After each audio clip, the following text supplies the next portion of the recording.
મિત્રો, સ્વાગત છે તમારું તમારી પોતાની યુટ્યુબ ચેનલ લો હેલ્પલાઇનમાં। મિત્રો, તમે વેચાણ દસ્તાવેજથી તો માહિતગાર જ હશો અને તે કેવી રીતે બનાવવો, તેમાં કેટલી સ્ટેમ્પ ડ્યુટી હોય તેના વિશે તમે જાણતા જ હશો। પરંતુ શું તમે વેચાણ પરત દસ્તાવેજ વિશે જાણો છો? આજના આ વિડીયોમાં આપણે વેચાણ પરત દસ્તાવેજ વિશે સંપૂર્ણ માહિતી મેળવીશું।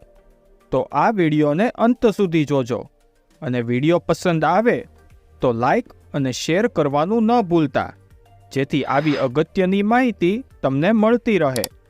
ચેનલમાં નવા હો તો સબસ્ક્રાઇબના બટન ઉપર ક્લિક કરી નોટિફિકેશન બેલને ઓન કરજો।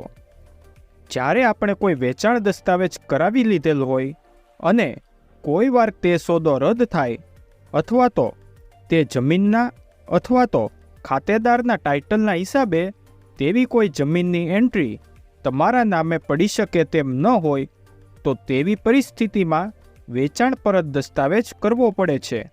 તમે આ માટે વેચાણ દસ્તાવેજ તરીકે પણ તેને પરત કરી શકો છો, પરંતુ જો તે દસ્તાવેજની કિંમત ખૂબ ઊંચી થતી હોય અને તેમાં થોડો ફાયદો કરવો હોય તે માટે વેચાણ પરત દસ્તાવેજ કરવો પડે છે। આ વેચાણ પરત દસ્તાવેજમાં વેચાણ દસ્તાવેજની જેમ જ 4.90% સ્ટેમ્પ ડ્યુટીની ચૂકવણી કરવાની હોય છે, પરંતુ અવેજની રકમ તમે જૂના દસ્તાવેજ મુજબ દર્શાવી શકો છો।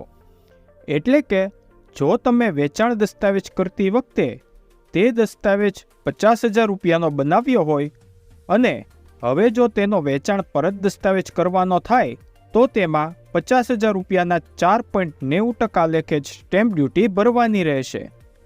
પણ તમે રકમ તે જૂના દસ્તાવેજ મુજબ એટલે કે 50,000 રૂપિયા દર્શાવીને તે પરત દસ્તાવેજ કરી શકો છો। હવે તમારા મનમાં એવો પ્રશ્ન ઉદ્ભવે કે આનાથી આપણને શું ફાયદો થાય?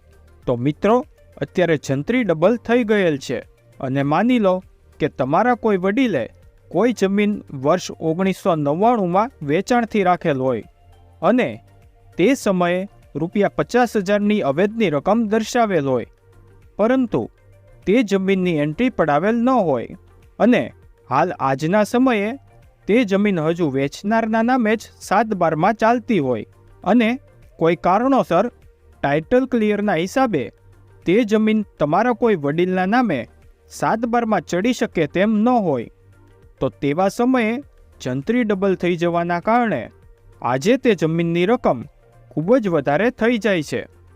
તો આવા સમયે તમે વેચાણ પરત દસ્તાવેજ કરતી વખતે તે જૂની રકમ દર્શાવીને તે વેચાણ પરત દસ્તાવેજ કરી શકો છો।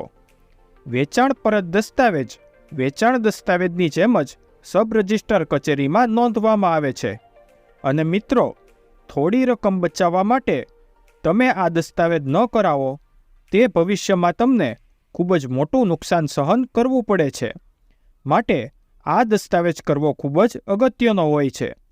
તો મિત્રો, આ માહિતી તમને ઉપયોગી લાગી હોય તો વિડીયોને લાઈક જરૂરથી કરજો અને તમારા બધા જ મિત્રો સાથે શેર કરજો, જેથી આ પ્રકારની માહિતી તેમને મળતી રહે। અને તમને કોઈ પ્રશ્ન હોય તો કોમેન્ટ બોક્સમાં જણાવવા વિનંતી।